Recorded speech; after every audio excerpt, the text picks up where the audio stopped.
that Xavier Miller? Should be Coach Miller. Hey, X, what up, champ? Can you hear us? All right, so you can hear us, but we don't hear you. Oh, how about now? We do hear you now. What's going on, this? How are you? Are you in Portugal? I am, man. Oh, man, you guys are living out there now. I'm telling you. Listen, I want to go out there. When is this fight again? April 23rd? Yeah. Oh, there's no time for me to make it out there. Man, if he wins next fight, I got to go out there. Now that I got some guys that'll send me, I need to come to Portugal, baby. I want to see Portugal. You just want to be an island boy. The setup is amazing, man. It's amazing. Everything's on site. Everything. Yeah. Beautiful, man. So I want to talk about your welterweight, man. I don't want to butcher her name, but I do want to speak about it because we had Jessica McCaskill in studio, and Alicia Baumgartner was running around these hallways. Obviously, she's not a welterweight herself, Baumgartner, but McCaskill is. And I don't think there's a bigger welterweight name out there right now than McCaskill, other than the older females that came before her, like a Cecilia Baracus or what's the girl that from Costa Rica, married to Brian Velasquez? Oh my God, Hannah Gabriels. But yeah, man, tell us all about your welterweight. Yeah, listen, she's a super talent, and she only had about 11 amateur fights, but she won them all. Quite a few knockouts as well, so really excited about her. Dillian's now managing her. She's already had that, informal meeting with Eddie Hearn. So, she's quite forward. She's already told Eddie what she wants to do. She's ready to go, and Dillian's excited about her as well. We need more ladies boxers with that power. To that explosive power. She has that, but on top of that, she's got really good boxing skills. Very, very marketable. Speaks really well, and she just left a few days ago. Actually, she came out to camp, and it's been difficult for all my fighters from my gym. Over the past over 2 years, because obviously I've been spent the majority of the time here, but a lot of them have come over, and listen, in this game, if you're not willing to make sacrifices, you ain't gonna make it. So, it is the way it is. And her first name is Sadema. Sadem. Oh, Sadem. Sadem. Yeah, we're still working on a nickname. Everyone keeps flying because some people call her Auntie, and I say I don't want to keep that. But wait. They call her what?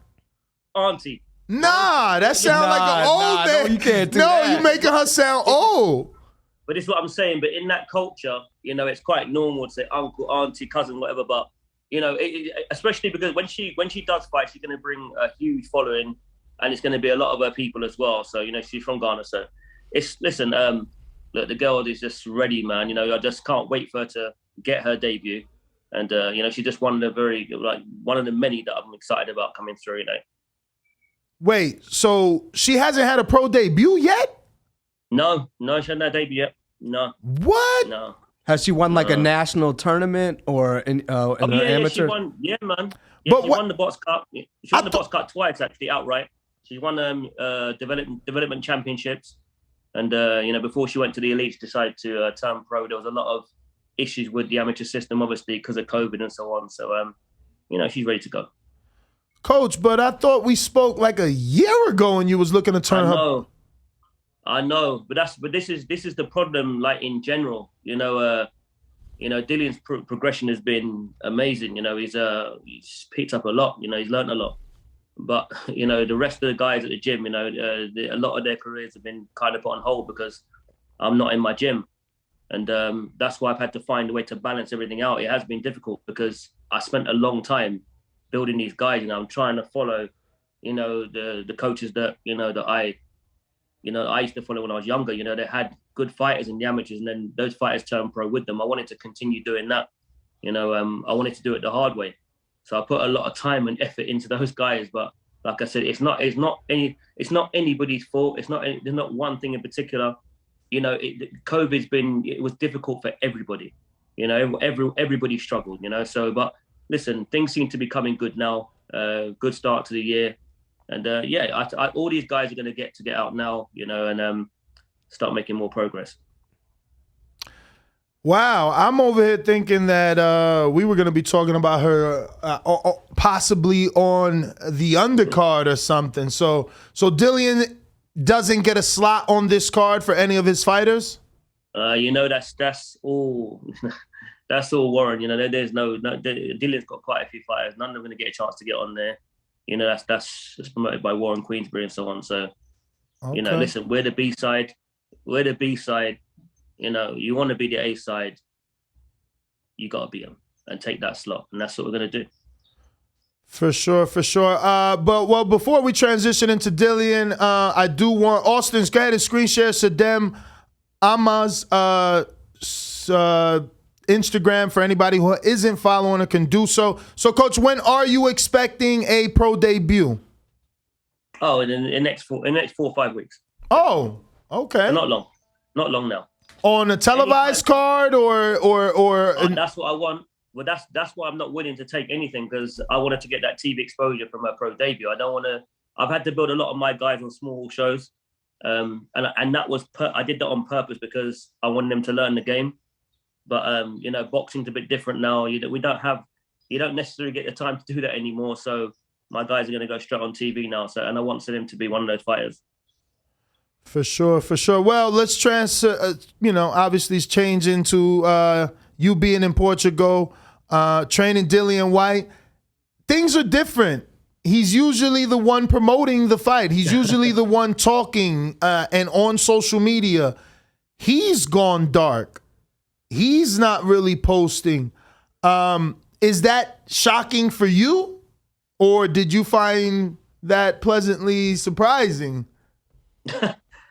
Listen, obviously he did that Zoom call yesterday with him and Fury, and he basically made it very clear. There was things that weren't necessarily right, weren't comfortable with certain things. So until those things were in black and white, we weren't going to go forward with what we're supposed to be doing. But look, he's doing it now, and for me personally, it's been a bit of a blessing because I've been able to focus, and he's been able to focus all his time on this training camp. It's been a long one. And so for me personally, I know, obviously, listen, we need to build the fight. You need to do what fighters do, what promoters do. But I don't have any control over that. I've got control over Dillian and his progression. And I stay in my lane. I'm his coach. I'm his head coach. And I've done my job.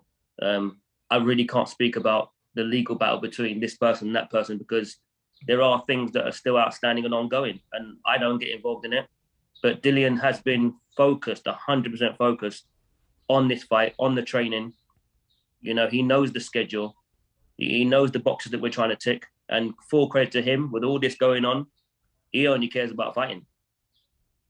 Coach, have you spoken to the WBC or any representatives? And do you know if you will be awarded the trainer's belt if you and Dillian get the win?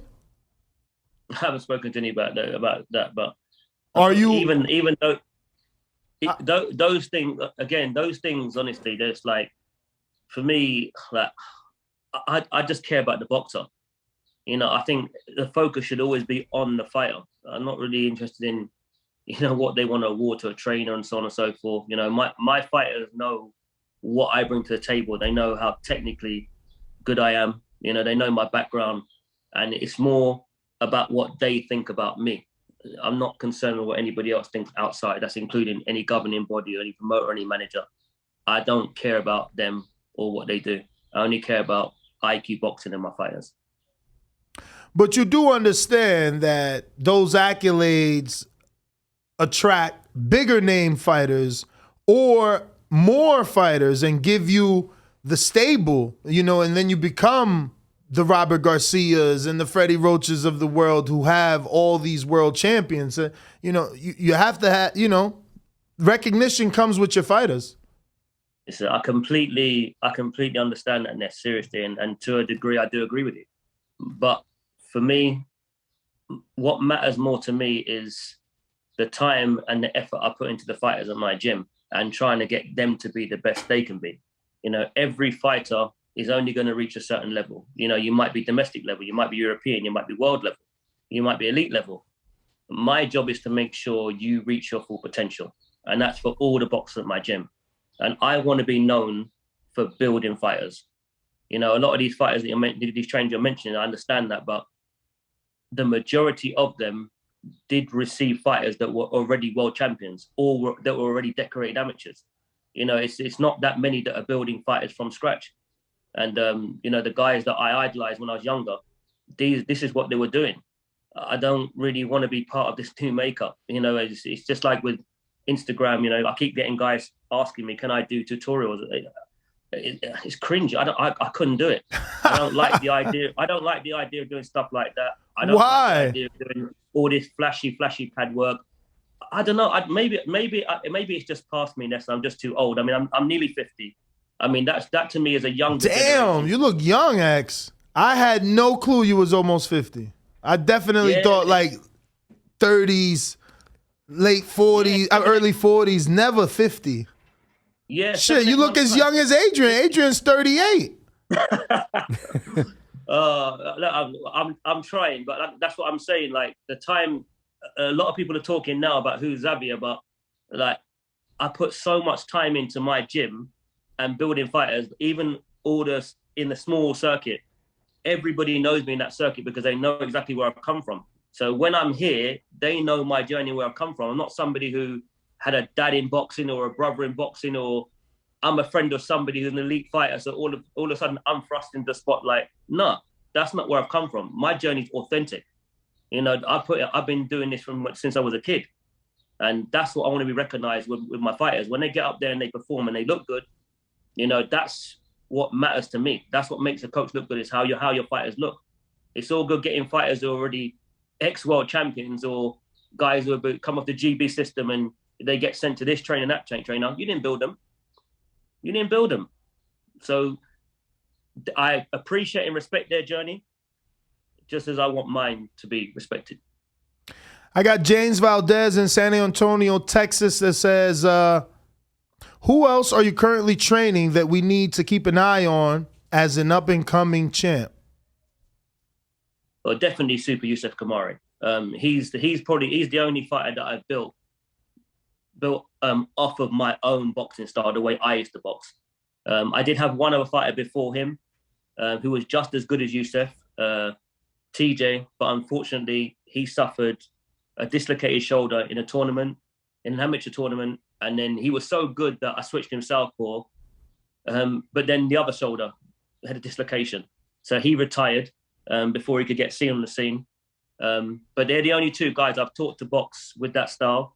You know, my coach was, you know, he was born in Malta, but he used to work at some gyms in Detroit. So that style is very comfortable for me. The other guys, they've got their own style. Because you've got an amateur gym, you come across different styles, and across all different sorts of styles. So there's not a style that I can't work with. But yeah, that's one guy definitely who, you know, definitely I'd say in the next couple of years should be able to win a world title. I've got a lot of guys coming up. I've got a guy called Jesse Brandon. You know, he'll be making his debut hopefully in the next 4 or 5 weeks. I just you know, obviously, so we've mentioned Saddam already. There's a lot. If I would sit here and mention all the guys in my gym, would be here all day. But you know, I don't want to just single anybody out in particular. But obviously, Yusuf's been on Dazn, he's been on Sky, he's been on Matchroom, so it's not going to be hard to find him and where he is in his career at the moment. You know, and trying to get Kid Galahad in the ring right now for Yusuf, because Kid Galahad just moved up to super featherweight, and he was supposed to fight Castaneda, who Yusuf just last boxed, and they gave the decision to Castaneda on a split, which was shocking to everybody because Tony Bellew, Darren Barker, all the Matchroom had Yusuf winning that fight by at least 2 or 3 rounds.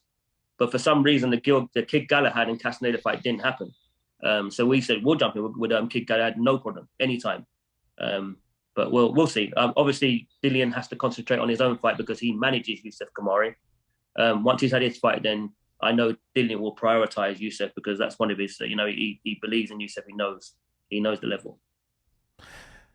So you want him to face Kid Galahad coming off a loss? Yeah, because it wasn't a loss to me. If it was a loss to me, then yes, that's different. But no one had Castaneda winning. You know, he showed separation in one round, but the majority of the fight he was getting outboxed, and he wasn't winning exchanges either. I mean, the fight's up anyway. You can watch it. I've never actually, in all my years boxing, I've been in boxing since I was 11, 12 years old. I've never seen a production crew like Matchroom Dazn put out a highlight of a fight, and it's 90% Yusuf Kamari and 10% Castaneda, and you give him a decision. So I don't know what was going on. Did you guys contest it to the commissions? Did you try to get it overturned, or did you just take the loss and go home? Yusuf was honestly in pieces afterwards because he knew that he'd beat him. But there's not really any point. I know Yusuf's going to get to come again. He's young enough, and I want him to continue fighting guys like that. You know, he just fought a guy called Rodriguez who, and that was in Barcelona, who actually boxed Brona. We boxed him on 6 days' notice before the Castaneda fight. So Yusuf's not scared to get in the ring with anybody. You know, he's ready to go. And I'm confident to put him in the ring with anybody because I know what I have and what I've built. But his opportunities will come. You know, there's no point sitting around crying over sport milk too long because, you know, another opportunity will come. Dillian will make sure he gets another opportunity. Absolutely. All right, Austin, you can take that down. We got another question here coming in from Young Tigre, also in San Antonio. It says, have you seen the best of Errol Spence, or will he prove the haters wrong and show them he's just getting started? I think he's got a long, long way to go. I think he's a phenomenal fighter. You know, he's one of the best out there. He's easily top 3, 4, 5 pound for pound to me. He's consistent, and you know he likes stiff competition. You know, he keeps getting in with good guys. His resume is great, and as much as I like Ugas, from what I've seen of him, seen him a couple of times, I think he gets hit too much, and I think Errol will. I think Errol will either beat him on points or I don't know about stopping him. That's going to be hard. I don't really see Errol Spence as a puncher, to be honest with you. I mean, if you're a puncher, you're a puncher. Stopping guys, I don't really see that in Errol.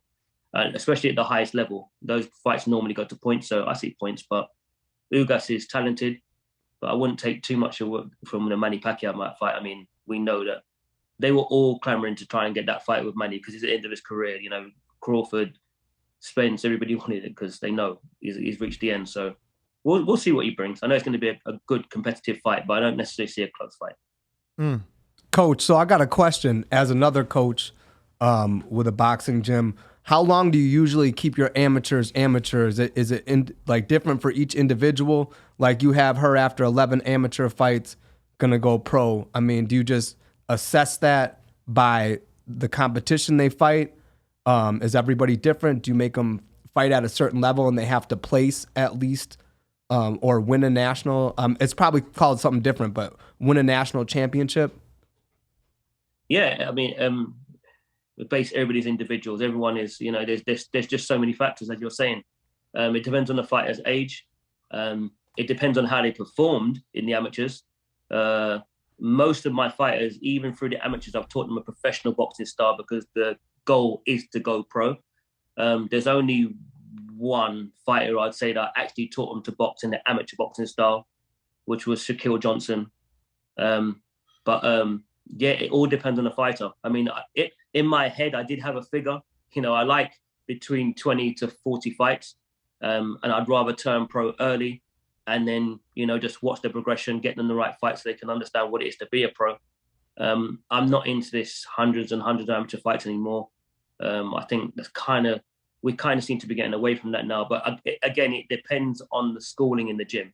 If you're schooling your fighters to be pros, they don't need to spend years and years and years in the amateurs. If you wanted to go on and do things in the amateurs and win tournaments and so on, then you should teach them an amateur boxing style. So, you know, our gym was open to create pros.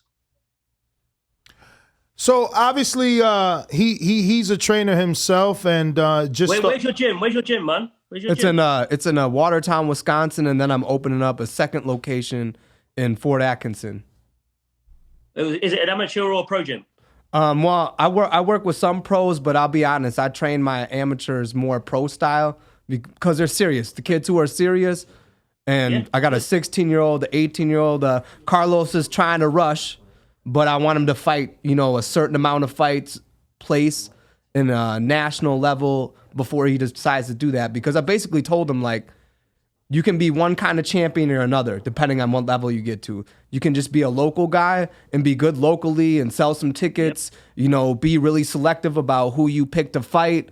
And, you know, not to say tin cans, but guys that you know are more beatable and have little local titles, or you can really make a run for it, see where you're at, and try to go for, you know, a world title at some point. But I'm teaching them all pretty much a pro style. I mean, I don't really teach the amateur style, because my whole point for that part of the program is, if you're gonna fight, I want you to fight to go pro. I want to show what I've taught, and I'm learning. You know what I mean? I'm only 38, so I got a lot to learn, and I'm growing with them. So it's a good experience. But you know, we're just getting it up off the ground. We've been winning tournaments. We've been winning shows. One of my kids already went to Silver Gloves.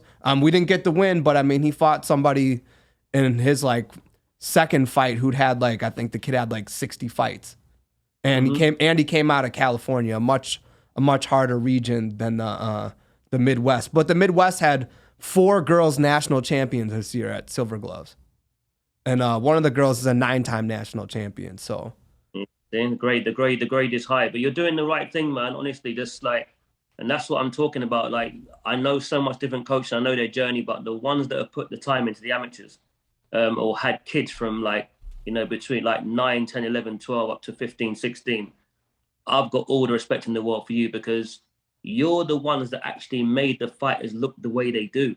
I know everyone talks about all these other coaches, and you know, you're on TV and so on, you're with this fighter, that elite fighter, but they got handed to you, man.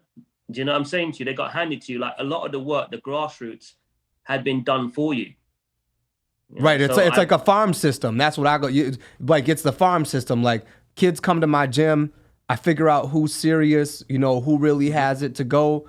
I mean, kids come and go all the time. I mean, I'll be honest. Month number 2, when they actually get in there and really spar, I can usually tell by that first hit or two, you know, when they bleeding and crying, like, you know, and it's the honesty of having to tell their parents, like, listen, your kid can come to the gym and do this and that, but being really honest with you, this kid probably never wants to fight in the amateurs. You know, he just likes doing it because of the environment, and you keep them on. But if you're here for them to compete and do whatever, like, that's no.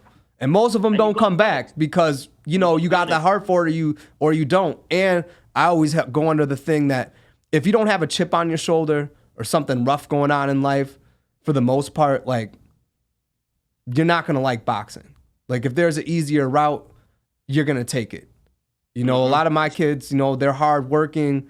You know, they're getting it out of the mud too. And I'm just trying to do it with them. I respect you, man. Respect you. So, Coach, I wanted to just know, you know, see if you could give him advice on when to turn a fighter pro, because I look back at a guy like Brian Jennings. He only had 19 amateur fights, and, you know, I would say that he and his family feel that he's pretty accomplished. You know, he got the fight for a world title versus Vladimir Klitschko. You know, he's been on all the biggest platforms from HBO to ESPN. And I'm sure he's made enough money, and he went from a boiler mechanic to a professional fighter that is recognized worldwide, because even Chisora took him to the UK for sparring, and numerous others. I believe I was in the corner for that sparring. There you go. I believe even AJ brought him in. So that's an example of a person with 16, 19 amateur fights. I believe Peter Quillen is another guy that became a world champion with very little to nothing in terms of amateur fights. So how do you know when it's the right time to turn a fighter professional? Yeah, you listen. A coach always knows, because our job is like, we've almost got like a checklist. You know, there's things that we want our fighters, areas we want them to develop, and, you know, you're just ticking boxes, you know, over the years that you're training them. And it's usually, my gauge has always been the same. When I want to turn a fighter pro, I will go to one of the most well-established gyms in England. So what I would like, say, for example, someone like Youssef. Youssef was still amateur, but I took Youssef down to the Matchroom gym to go and spar Martin J. Ward, Joe Cordina, and Ricky Burns. And he hadn't even had a pro fight yet. So I took him down there so he could understand what the difference is between, being an amateur and being a pro. And depending on how well you get on, then I'd say, okay, I think you're ready. Even if I feel like whether you got the better of the sparring or you didn't, or it was on it even, I will make up a mind from then whether you got the minerals and if you've got what it takes, to be a professional boxer.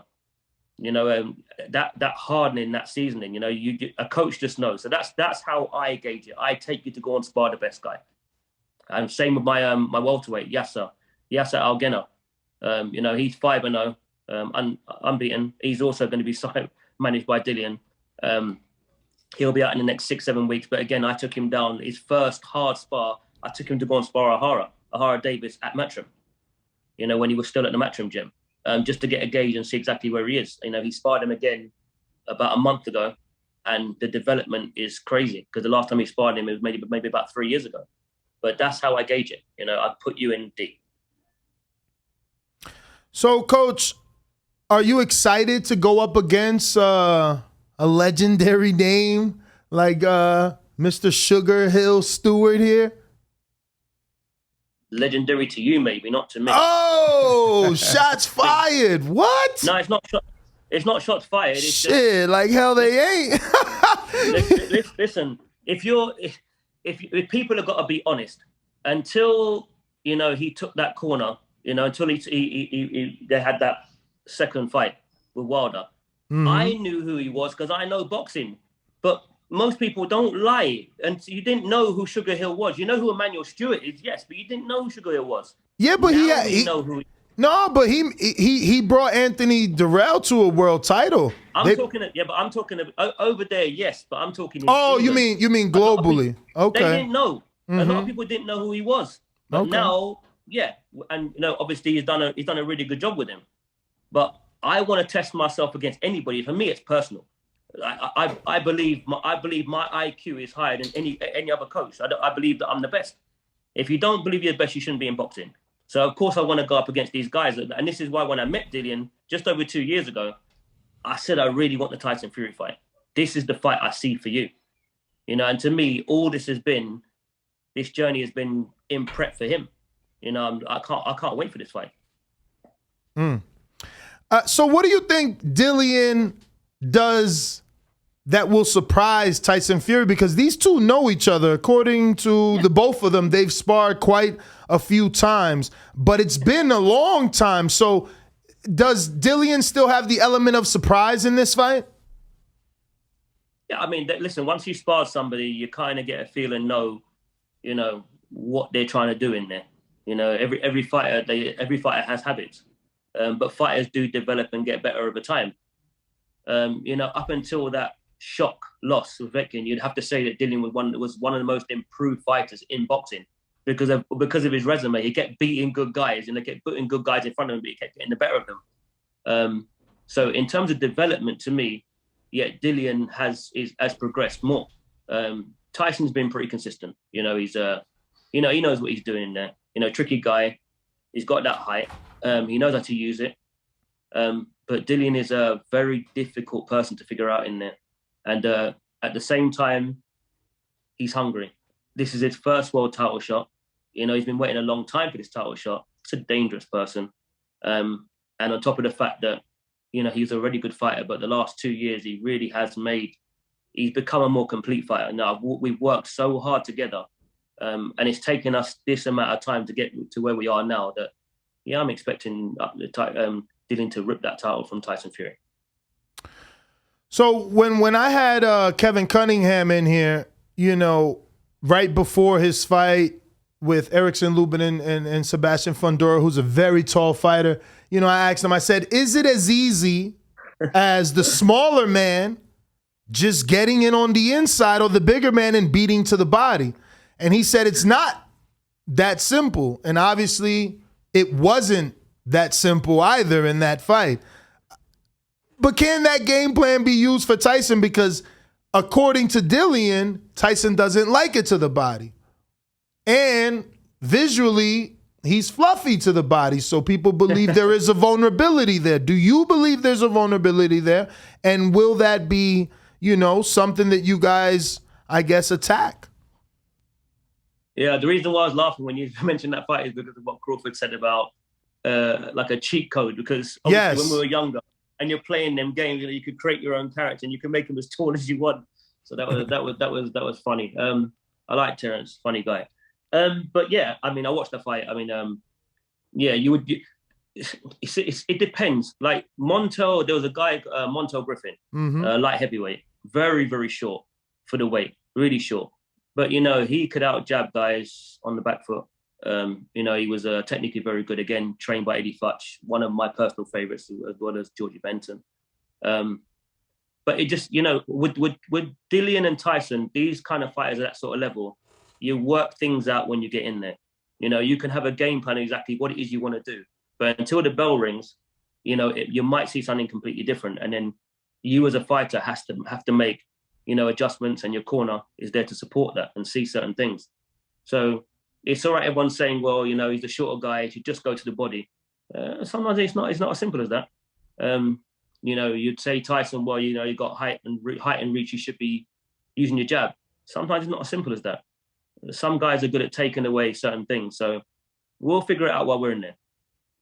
Ruin in 504 New Orleans says, who have you brought in for sparring? Sure you're not giving that up. That's going to be revealed very, very soon anyway, because obviously there's going to be some footage coming out soon.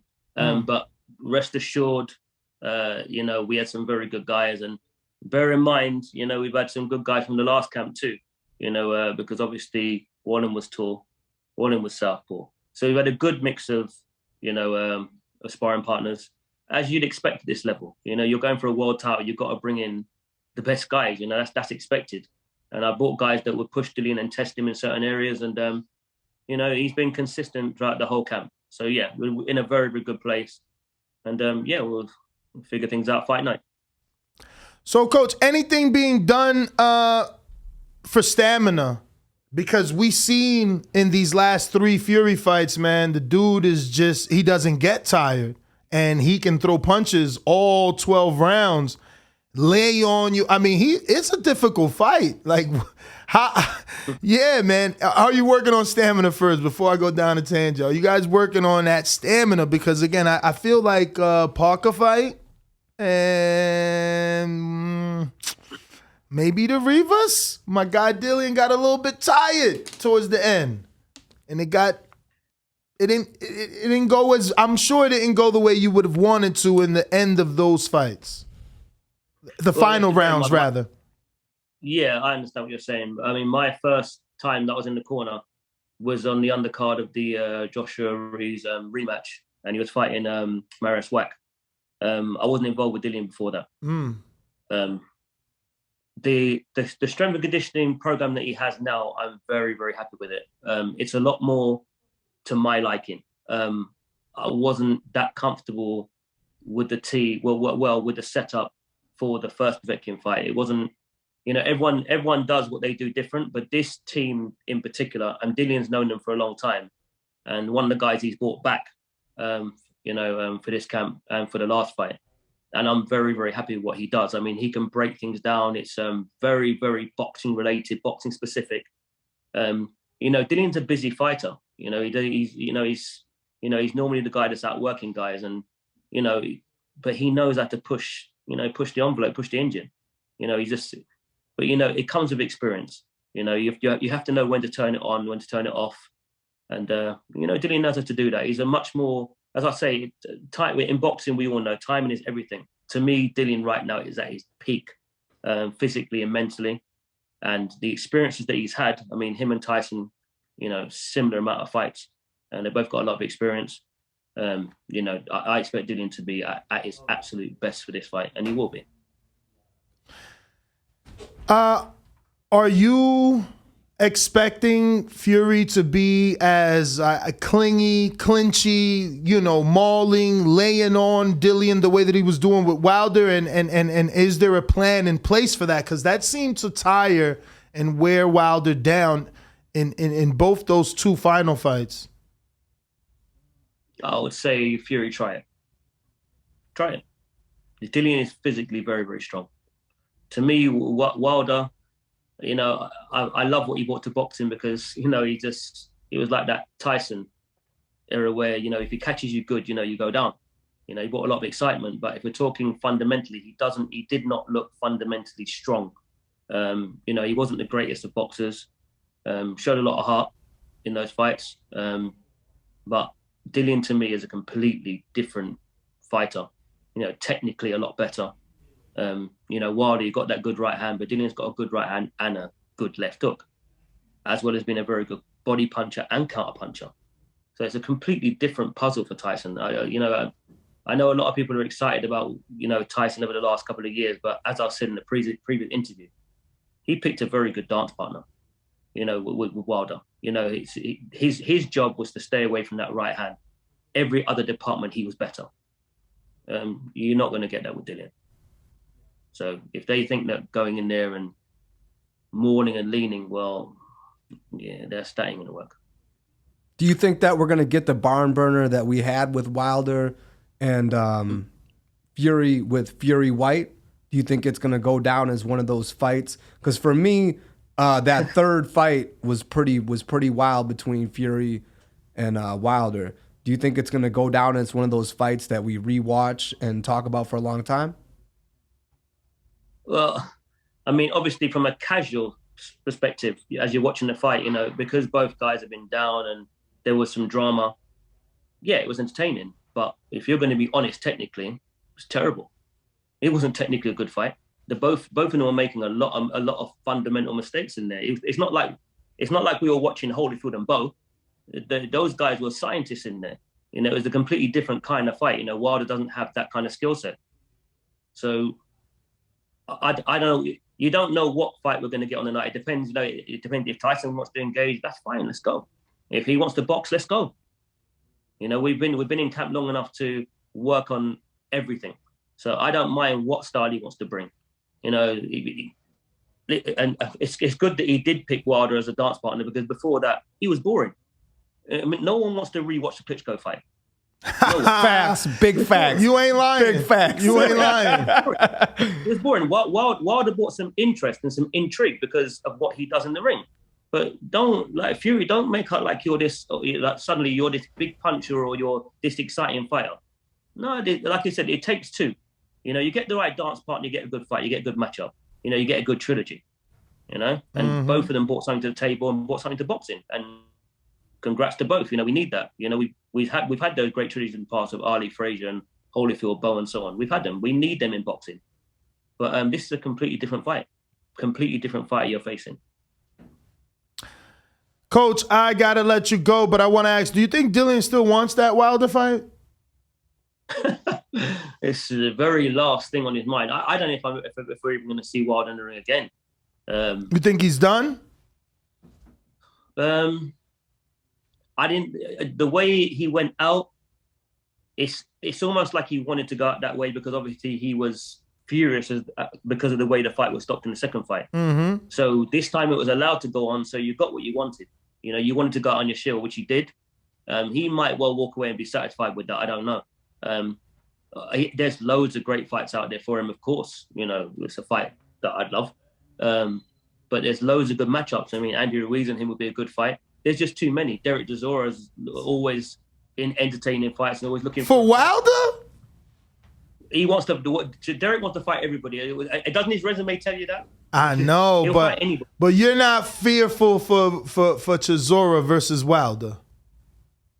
Yeah, I don't think it's a good fight for Chisora, but at the same time, you know, Usyk wasn't a good fight for me, but he still gave him a good fight. You know, it's stylistically, Usyk wasn't meant to be a good fight for Derek because we thought that Usyk would box rings around him. But it just goes to show you that he's willing to fight anybody. So that fight could be made. There's loads of good fights for Wilder if he wanted to continue. And listen, he's brought some good fights. You know, he's brought some excitement to boxing, which is what we need. You know, we need more people to be involved in our sport. So, you know, I don't like telling someone that, you know, it's time for you to retire. I think that's a decision that a boxer out of respect should make for themselves. You know, obviously, or the team that's around you, because they're the ones that's looking after you. You know, I would make that call if it's a fighter that I'm looking after, but I don't want to speak about someone I don't know. For sure. Well, Coach, man, go ahead and give out your social media. I'm going to go ahead and screen share in case anyone doesn't know how to spell. But yeah, man, we appreciate you for being on the show, and we wish you the best of luck, obviously, on in the big fight, April 23rd, right? Yeah, well, you got it up there. Thanks a lot for that, and just a big shout out to all my sponsors. Again, I've had them with me for years. Tiger Bay, Ealing Boards and Timber, Bravos, and KMT. They've all been great while I've been out here. They've been supporting me, and they've continued to do so. And there'll be a couple of new announcements soon. I've got a couple of more sponsors coming on board. But yeah, just everybody associated with IQ.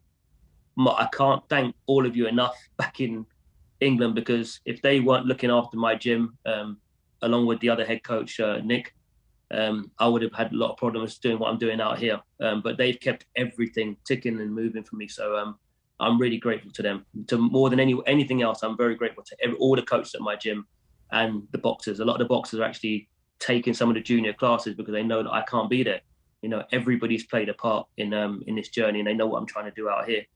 And I'm grateful to everybody. Yeah, man, shout out to Bravos. They have sponsored us in our events quite a few times. We actually just reached out to them to purchase several dozen gloves to have autographed now that we're in studio. They're going to be sending me out a sample. I'm coming out there, I'm coming out. When? Hopefully maybe a month or two after Dillian's fight, because I want to bring Yasser and Yusuf out to spar. Let's do it. I can set you up. So yeah, I want to come to the studio. Listen, you lot got that nice studio. I'm out here. No, listen. I can set up. What weight is Yusuf looking for sparring? 130? 130 up 130, as far as what though? 130 to 140 or 130, 135? I'd say 140 max would be good. And then also I've got Yasser. Again, I'll be bringing him out there, welterweight. Well, he's a super lightweight, but he can go up to welterweight as well. And probably Saddam Amr as well I'll be bringing out there. So I want to arrange some sparring. Obviously, I'd love you to follow us. And listen, I could hook you up. I had just had Donaire in here yesterday, and he told me to come out to his gym. He might be too small for Yusuf, but maybe he'll still use him. What? Donaire? Not Donaire today. Yeah. Listen, them two have got a spar because they're both from the Philippines. I know, but I don't know. Is he going to be here when you get here? He's here now, but his fight is not till another 2 months from now, so you might still catch him. It could happen, yeah. But I got another kid out of Bones Adams gym, Sean Brewer. He sparred with Tank. He's nice. He's 4-0. But yeah, I could connect you with quite a few trainers out here. I've been already networking, man. So we could get you some work in Bones or Top Rank Gym. Let's do it. We're definitely coming out. Absolutely. Probably going to come out with Dean as well, Dillian Whyte. Okay. Obviously, Santos. Tell that motherfucker he owe me $40. Yo, he trying to beat me. He trying to beat me for real. I think I don't even know how to take it, X. Like the fucking bill comes and he's like, nah, good, bruv. Pay. I'll hit you. He still ain't hit me. I'm like, yo, give me my $40, dog, just because you big. Yo. I guarantee you he'll get you on the next one. Dean's not that kind of guy. When we go out. I don't know. I think he's doing it as a joke to fucking fuck with me. Nah, he wouldn't do that, man. Dean's a solid guy, man. You know who I love? Richards, man. Damn it. Richards is in a tough fight, right? Who's Richards fighting right now? He's scheduled to fight Craig Richards. Yeah. Oh, he's fighting Buatsi. That's right. He's in a tough fight. What a fight. Shit. Honestly, what I would ideally like to do is try and get Saddam on the undercard of that bill, because she's from South London. So all her fans can come out to that fight. That'll be a great debut for her. But nice. I know both guys. It's so hard. I got to sit on the fence with that one because I know both guys. He needed to come back out here. He was getting some good sparring out here, Richards. I don't know why he left. He should have stood out here. He'll probably come back out. I don't know what his plans are with training. Obviously, I'm not in the UK right now, but yeah, we'll catch up. But I know Craig a bit better than Buatsi, but I know Buatsi. I'm a fan of Buatsi. But this is a great fight. You think you've seen progression under the tutelage of Virgil Hunter with Buatsi? I haven't seen enough of him. Enough of Buatsi. He hasn't really been busy enough, but he's a real hot talent. But to me, Craig Richards has fought the tougher fighters and has had the better experience. He just come off a world title challenge, didn't he, as well? So it'll be interesting to see where Buatsi actually is, because Craig is no joke. Craig's a good fighter. Well, Coach, man, we're going to let you go. I do appreciate you coming on the show. Thank you. Man of your word. Man of your word. Yes, you are. Yes, you are. You're a man of your word, and we appreciate you for it. You've always been a good guy with us. Once again, shout out to you and Bravos for always hooking us up with Border Wars, man. We wish you the best on Saturday, the 23rd. Yeah, pick wisely, Ness. Don't get it wrong this time. I think I'm not picking this time. They about to ban you from picking shit, Ness. The other host, the coach, tell him to hit me up on Insta. You know, I like to follow him as well. You know, in his journey. All right, I'm gonna hit you up.